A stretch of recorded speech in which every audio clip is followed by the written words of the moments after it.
Saudara Presiden Joko Widodo memanggil Kepala Pusat Pelaporan dan Analisis Transaksi Keuangan (PPATK). Salah satu yang dibahas adalah kasus dugaan korupsi mantan Menteri Pertanian Syahrul Yassin Limpo. Presiden Joko Widodo memanggil Kepala PPATK Ivan Yustiavandana sehari setelah KPK resmi menetapkan Syahrul Yassin Limpo sebagai tersangka dugaan korupsi di Kementerian Pertanian.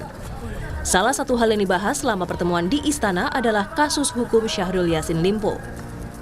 Sama beberapa kasus saya sampaikan kepada beliau dan perkembangan terakhir. Beliau memberikan arahan terkait dengan tugas fungsi kami. Thank you ya, makasih ya. Kasusnya apa aja? Ya? Kasusnya apa aja Pak? Nanti ya. Contoh kasusnya? Contoh kasus Pak. Yang berkembang sekarang lah pokoknya saya. Termasuk soal SEL ya Pak ya? Iya semua ya. Pak, aliran-aliran Alirannya gimana Ya, Pak? makasih ya. Rabu malam, 11 Oktober, KPK resmi menetapkan Syahrul Yassin Limpo dan dua anak buahnya sebagai tersangka dugaan pemerasan dalam jabatan, penerimaan gratifikasi, dan pidana pencucian uang. Total ada 13,9 miliar rupiah yang dinikmati ketiga tersangka. Dana itu berasal dari hasil setoran pejabat unit eselon 1 dan 2 di Kementerian Pertanian dengan besaran kutipan antara 4.000 hingga 10.000 dolar Amerika.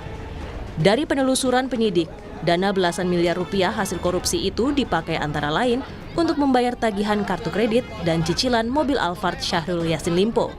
Sementara soal ada dugaan uang korupsi Syahrul Yassin Limpo mengalir ke Partai Nasdem, Wakil Ketua KPK Johanis Tanak menyebut penyidik masih menyelidiki alirannya.